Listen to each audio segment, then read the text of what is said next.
A very good morning, ladies and gentlemen, and a very warm welcome to each and every one of you to the inauguration of the virtual buyer seller meet 2020. In short, we call it VBSM 2020, brought to you by the Indian Chamber of Commerce, supported by the Ministry of Commerce and Industry, Government of India. On this platform, ICC brings in the live web store of 75 Indian manufacturing units partnering to textile, apparel, garment, handloom, fabric, yarn, home textiles, jute, and so on. The initiative of the MSME of Bengal is also being supported by the Department of Swarojkar Corporation Limited, Government of West Bengal, and Department of MSME and Tea, Government of West Bengal. This is the live exhibition where the Indian manufacturers and exporters meet the global buyers to connect, collaborate, and conduct business. Thank you, Sushmita. Welcome to all for this inaugural thing. As we know, COVID times are there and virtual has become the new norm. I would like to welcome all our honorable guests who have joined us for the inaugural program. Including our Honorable Minister. Has he joined, Sushmita? He will be joining shortly, sir. Fine. Honorable Minister, Mr. Sadhan Pandey, Mr. Reddy, Joint Secretary, Ministry of Commerce and Industry, who I can see in front of me. Thank you, sir, for being with us. It really encourages us, sir. And our two ambassadors, His Excellency Dr. Amar Puri and His Excellency Dr. Suhail Khan. Thank you, sir, for all being here. It's a privilege to have you all with us. And ICC has been consistently working to ensure that the chain is not broken between the Indian sellers and buyers, global buyers, due to COVID, where it's very difficult to travel. And if even someone does manage to travel, the connects are very limited. So this is a great opportunity, and we've been having a consistent string of various virtual exhibitions, buyer-seller meets to stay in touch. And somehow this has also acted in increasing the reach of each and every seller, because earlier we were limited by physical times constraints. Now we're able to connect, and such buyer-seller meets are just a starting point of a long relationship which will develop. And before we meet physically, even if business does not happen, at least we reach a certain level of trust, which is very important and which leads to developing business. As we all know, textiles and garments is one of the focus industries for the government of India. Firstly, because of its employment potential, and secondly, and equally important, because of its export potential. India has the everything which we need, from fiber, yarn, all types of raw materials, infrastructure, for becoming we are already a serious, significant global player, but enhancing our global reach and becoming a much more bigger player, which will not only give us important foreign exchange apart from employment, and also give us long-term sustainability over the times to come, because it all the benefit goes right down to the farmer, because cotton farming is a big thing in India. And the more we develop value-added garments, fabric, etc., it's going to lead to less cotton being exported from the country and more of value-added to going. The government of India is planning a slew of steps, including the textile policy.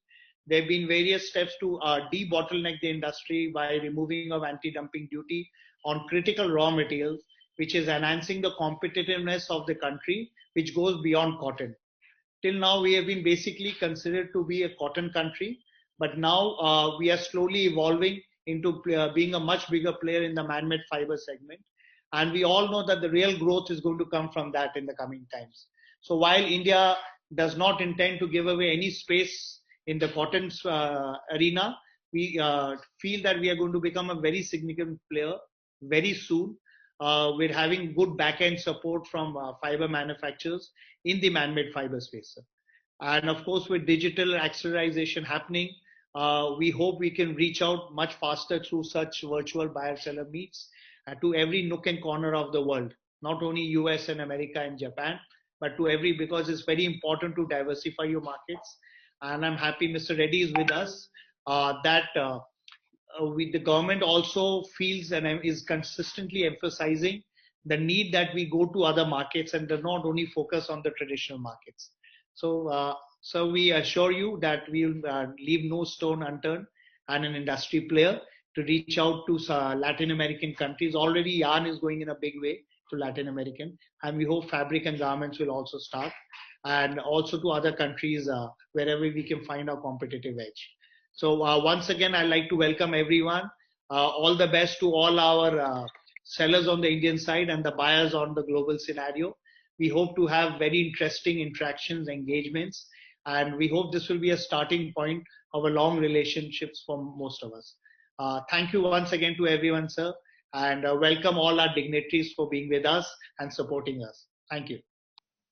Honorable Mr. Sadhan Pandey, Honorable Minister in charge, Self-Help Group and Self-Employment Department, Government of West Bengal, Dr. Aman Puri, Consul General of India in Dubai, Mr. Sanjay Jain, Chairman, ICC National Expert Committee on Textiles, distinguished guests, members of the textile industry from India and from all over the world, especially from the Middle East and Africa, and ladies and gentlemen, good morning to participants joining from the Middle East and Africa, and good afternoon to participants from India.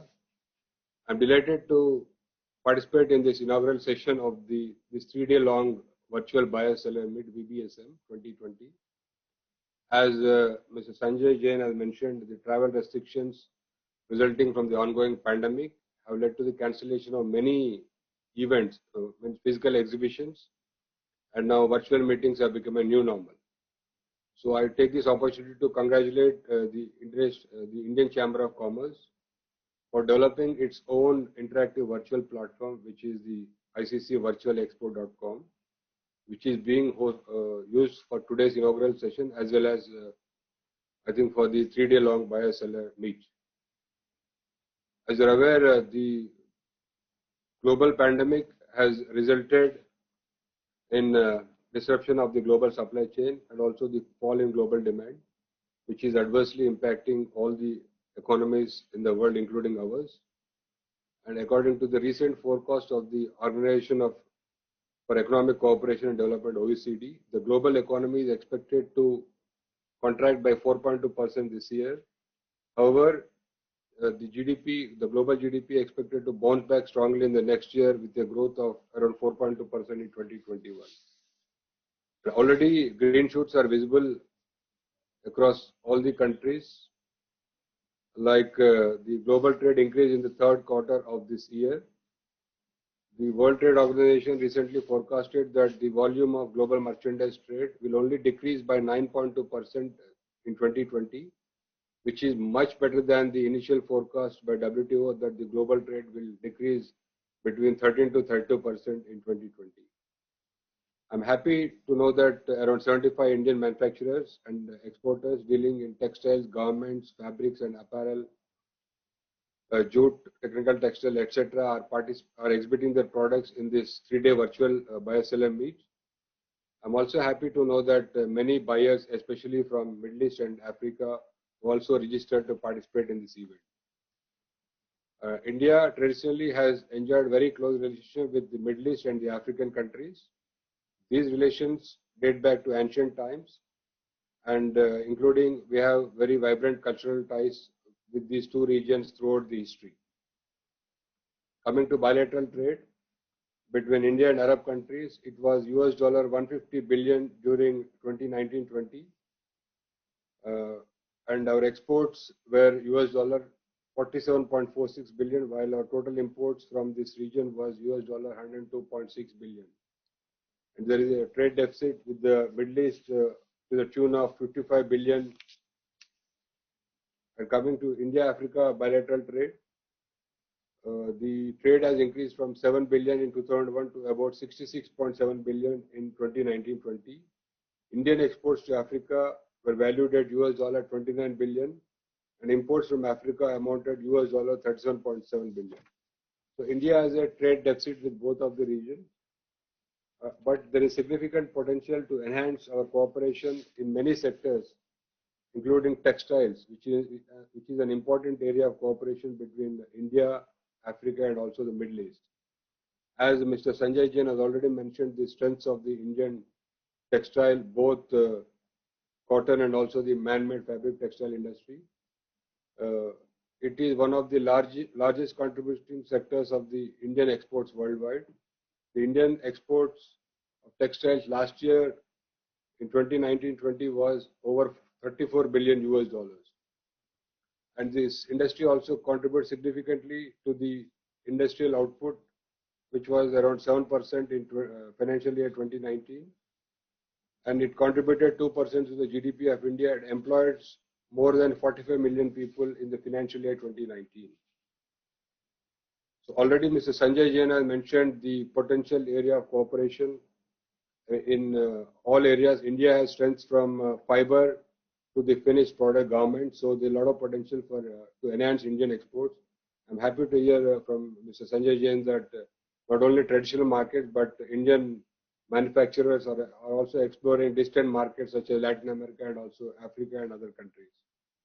I believe that this virtual biocellular meet will showcase the inherent strengths of the textile industry from India, and this will be a huge boon to not only the weavers and the textile sector players in India in terms of providing them international exposure, but also help the international community to increase their understanding about the Indian textile sector and also about the ease of doing business with India. I hope that the Indian exhibitors and their partners in the Middle East and Africa will find this 3-day virtual biocellular meet very useful, and hopefully they will forge mutually beneficial tie-ups in the textile sector.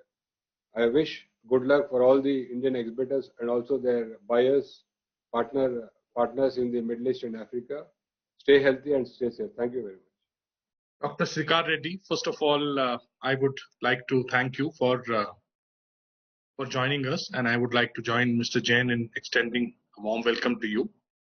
I think you rightly highlighted the potential which the Wana region has with India.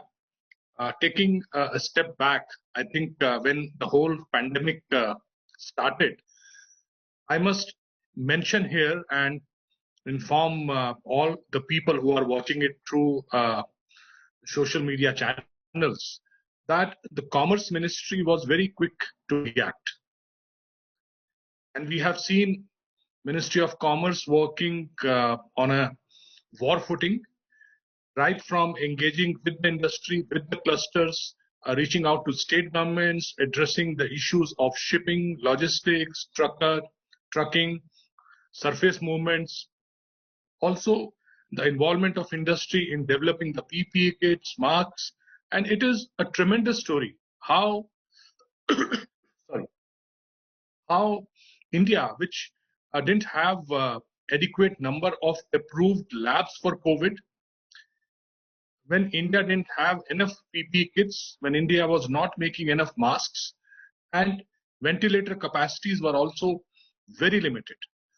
The way government acted, and that too on a very war footing basis, with the involvement of industry, today India is not only meeting all the domestic requirements, India is also exporting. So it has become a huge success story where the Ministry of Commerce has played tremendous role, and it is not only the Honorable Minister who is known for working 16 hours a day. I think the entire team of officials at the Ministry of Commerce. So, sir, Mr. Reddy, through you, I would like to thank the entire team of the Ministry of Commerce for hand-holding the industry and supporting all of us. Now, in last 8 months, I think as ICC, we have attended almost 20 virtual meetings with the Honorable Commerce Minister. And he basically has worked with the industry and addressed all the issues. And we are also witness to the thought process which is right now there within the government at the Ministry of Commerce. There is an effort to improve the ease of operating, ease of doing business in India. There is focus on developing the competitiveness of Indian industry. There is focus on identifying the key sectors where India need not import and India can build its own capacity, and rather India can look at exporting.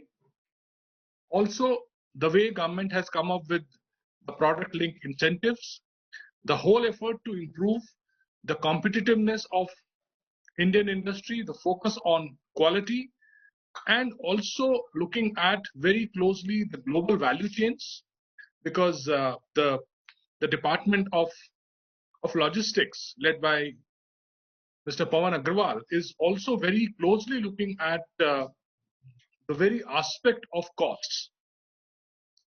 And we have the Ministry of Finance at the right time, introducing various packages, supporting the industry. So why I mention all these? Because all these are the ingredients for the export industry, for the exporters. The manufacturing India has to be competitive, has to compete on quality and pricing. And that is where I think government's effort to bring down the logistics costs, bring down the financing cost, make available the finances, reducing the compliance cost. So all this effort of Atmanirbhar Bharat and Vocal for Local is really going to strengthen the Indian industry and the Indian exporters, and they will be able to compete at the same level with other countries and other competing economies. So I think building on this, Government of Commerce has also, the Ministry of Commerce has also taken the steps to allow various industry bodies to go for the virtual expos. And it's an effort, as Mr. Jain rightly mentioned, we may not be able to transact huge amount of business, but we'll be able to interact, we'll be able to identify the right kind of opportunities which exist, and most important, we'll be able to build some trust. And that trust will really help us going ahead to do business and to engage. I think over last few months, we have also seen a lot of export orders coming to India. Many economies wanting to shift their sourcing base.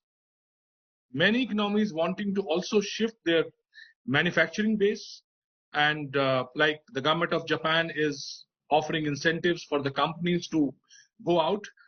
And government is also very proactively looking at the free trade agreements. People talk about RCEP, but I think government has a view, and rightly so, that we need to safeguard our own Indian industry and look at FTAs with the economies. What our Honorable Minister Shri Piyush Goyal says, we need to engage into FTAs with the economies where they can offer us the technology advantage, the technology edge, and that will be the win-win deal for both the sides, where India also gains and other economies also get the market access. So I think virtual expos definitely serve the purpose till things are normal. Now the COVID vaccine has been approved in few countries. India is also on the verge of going through the process of approval, and I think the general view is that in next 2-3 months things should become better, and I think we all are waiting to meet face to face, to interact, whatever we may say. Virtual is definitely an option going ahead. Definitely in our business behavior, virtual will become a part of it, but it cannot definitely replace the physical meetings, the personal touch, and both the models will coexist going ahead. So from my side, I would say the virtual platforms are definitely important and they add value. Thank you. Very good morning to all of you. Thank you so much for this opportunity to join you. I know this has been a difficult time for several industries and of course for the textile manufacturing and trading concerns as well. First of all, I'd like to congratulate the Indian Chamber of Commerce for bringing all the key stakeholders together to explore ways and means of taking forward this relationship and to see how we can support the businesses on both sides. My 2 cents would really be that, of course, the world is aware of India's strength in this industry. What is important is for some of the Indian exporters to realize what Dubai and UAE offers. It is actually a gateway to not only the MENA region, but to the larger region in this area and globally. Being a very successful logistics and re-export hub, it has developed its unique USP of, USP is unique, so it's a USP of supporting re-export of several commodities which they may not have a strength to produce, but they have created this niche in terms of re-export and of course trading hub. So what I could say is that perhaps some of the larger exporters who may not have a presence here could explore potentially looking at developing their footprint in this part of the world to realize the real opportunity to reach out to the MENA region, to Africa, to the CIS countries, etc. And the Consulate of India in Dubai is committed to facilitate all such business organizations and entities in their journey. So with these words, I would like to thank you for giving me this opportunity, just to again convey that the consulate is just a phone call away, and please reach out to us and we would be very glad to support your journey. Thank you. Namaskar, namaskar to all the delegates. My namaskar. I hope everybody is well. Yes, sir. Everybody is good health, good spirit. The year is ending, expecting a very bright new year and a new year to come.